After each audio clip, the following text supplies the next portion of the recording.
요셉은 북받치는 감정을 억누르지 못하고 자기의 모든 시종들 앞에서 그만 모두들 물러가라고 소리쳤다. 주위 사람들을 물러나게 하고 요셉은 드디어 자기가 누구인지를 형제들에게 밝히고 나서 한참 동안 울었다. 그 울음소리가 어찌나 크던지 밖으로 물러난 이집트 사람들에게도 들리고 바로의 궁에도 들렸다. 내가 요셉입니다. 아버지께서 아직 살아계시다고요? 요셉이 형제들에게 이렇게 말하였으나 놀란 형제들은 어리둥절하여 요셉 앞에서 입이 얼어붙고 말았다. 이리 가까이 오십시오 하고 요셉이 형제들에게 말하니 그제야 그들이 요셉 앞으로 다가왔다. 내가 형님들이 이집트로 팔아넘긴 그 아우입니다. 그러나 이제는 걱정하지 마십시오. 자책하지도 마십시오. 형님들이 나를 이곳에 넘기긴 하였습니다만 그것은 하나님이 형님들보다 앞서서 나를 여기에 보내셔서 우리의 목숨을 살려주시려고 그렇게 하신 것입니다. 이 땅에 흉년이든지 이태가 됩니다. 앞으로도 5해 동안은 밭을 갈지도 못하고 거두지도 못합니다. 하나님이 나를 형님들보다 앞서서 보내신 것은 하나님이 크나큰 구원을 베푸셔서 형님들의 목숨을 지켜주시려는 것이고 또 형님들의 자손을 이 세상에 살아남게 하시려는 것입니다.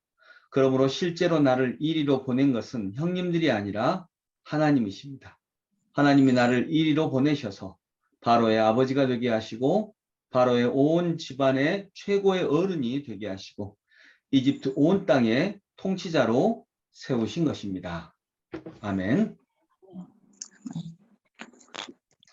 네, 오늘 본문은 이제 이 모든 과정을 걸쳐서 요셉이 형제들에게 자기가 누구인지를 밝히는 장면입니다. 내가 요셉입니다. 형님들이 팔아넘긴 요셉입니다. 라고 이렇게 자기를 드러냅니다. 형님들이 팔아넘긴 요셉입니다. 이렇게 말을 하는 것은 팔아넘긴 요셉입니다. 이것은 이 사람이 진짜 요셉이라고 하는 것을 인정할 수밖에 없는 말입니다. 왜냐하면 이 말은 아무한테도 얘기를 하지 않았기 때문에 형제들이 요셉을 팔아넘겼다 이건 당사자 외에는 도저히 알 수 없는 그런 일이었기 때문에 이 사람이 요셉이 맞구나라고 인정할 수밖에 없는 그런 말입니다. 삶이라고 하는 것은 나에게 어떤 일이 일어났느냐가 아닙니다. 내가 그 일을 어떻게 보느냐가 삶입니다. 즉 내가 그 일을 어떻게 해석하느냐가 삶이라는 것입니다. 여러분에게는 오늘 어떤 일이 일어나셨습니까? 또 그 일 때문에 여러분들의 마음은 어떠셨습니까? 슬프셨습니까? 아니면 기쁘셨습니까? 그러나 실은 그 일입니다. 그 일로 인해 오는 것이 기쁨이냐 슬픔이냐는 그 일 때문이 아니라 그 일에 대한 내 해석 때문입니다. 그런 면에서 보면요. 어떤 사건보다 해석이 어쩌면 더 중요합니다. 신앙은 일에 대한 가장 좋은 해석을 줍니다.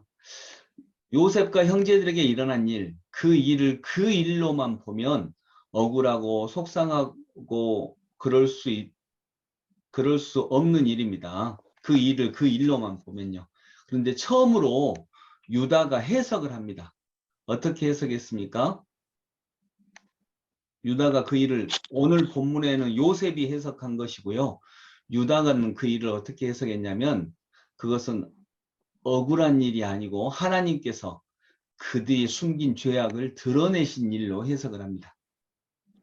그 일들은 우리가 거의 30여 년 전에 있었던 우리의 죄악을 하나님이 드러내신 일입니다. 여러분 이게 얼마나 귀한 해석입니까? 형제들은 그 일을 해석을 하지 못했는데 유다는 정의의 관점에서 그 일을 해석합니다. 그 일은 그들의 부끄러운 죄악을 드러내신 일이다 라고 하는 것입니다. 그 해석으로 해서 유다는 훌륭한 결정을 합니다. 베냐민 대신 자신이 종으로 남겠다고 한 것, 이것이 바로 그 해석에 따른 일인 것입니다. 해석은 해석으로만 끝나지 않습니다. 삶으로 연결됩니다. 자, 여러분 지금 유다는요, 이런 형제들과 요셉 사이에 있었던 일을 뭘로 해석을 하죠? 죄로 해석을 합니다. 죄로 해석을 합니다. 그런데 요셉도 오늘 본문에서 이 일을 해석합니다. 근데 새로운 해석입니다. 이 일은 억울한 일도 넘어서고 형제들의 부끄러운 죄악을 드러난 일이라고 하는 것도 넘어서고 뭘로 해석을 하죠? 하나님이 하신 일로. 그렇죠. 하나님께서 가족과 온 세상을 구원하시려고 요셉을 먼저 보내신 일이라고 하는 걸로 해석을 합니다. 즉 그 일은 심판이 아니고 은혜라고 해석을 한 것입니다. 다른 형제들은 그 일을 해석하지 않았습니다. 그러니까 억울합니다. 그런데 유다는 그것을 죄로 해석을 했습니다. 그러나 더 놀라운 것은 요셉의 해석입니다. 그 일을 은혜로 해석합니다.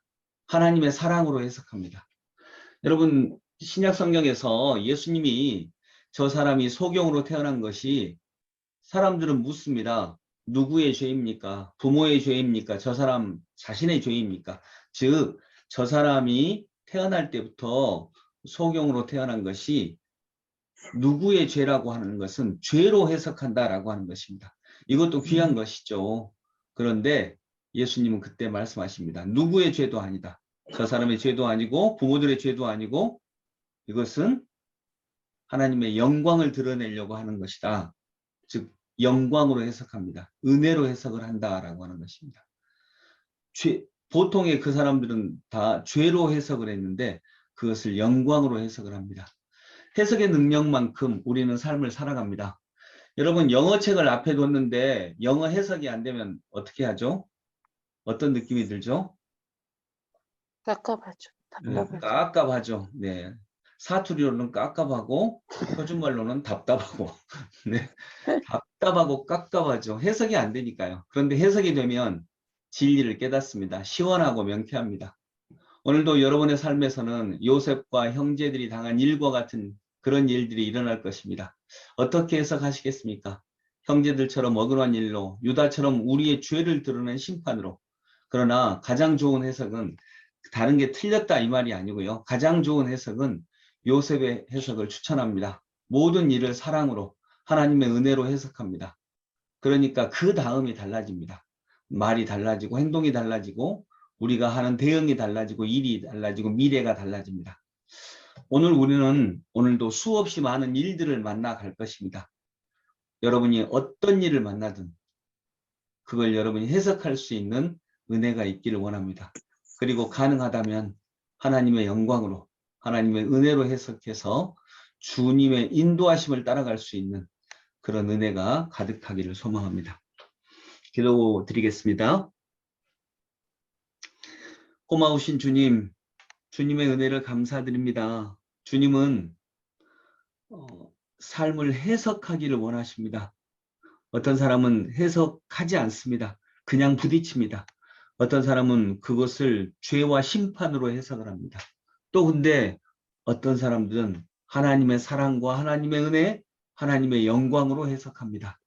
주님, 어떤 해석이 꼭 맞다 이렇게 말할 수는 없지만 우리 마음이 예수 그리스도를 믿고 하나님의 영광으로 우리의 일을 해석할 때에 우리는 더 많은 하나님의 뜻을 알아갈 수 있는 줄로 믿습니다. 주님, 인생이라고 하는 것은 내게 어떤 일이 일어났다 이거보다 그 일을 내가 이렇게 본다, 이렇게 해석한다 라고 하는 것이 더 중요한 줄로 믿사오니 오늘도 주님이 우리를 너는 죄인이고 부끄럽다 이렇게 해석하지 아니하고 우리를 너는 내 사랑하는 사람이요 내 사랑하는 아들 딸이다 라고 이렇게 해석해 주셨던 것처럼 우리가 만나는 모든 일에서 영광과 은혜를 찾아볼 수 있는 그렇게 해석해 나가는 하나님의 사람들 되게 하소서. 예수 그리스도 이름으로 기도드립니다. 아멘.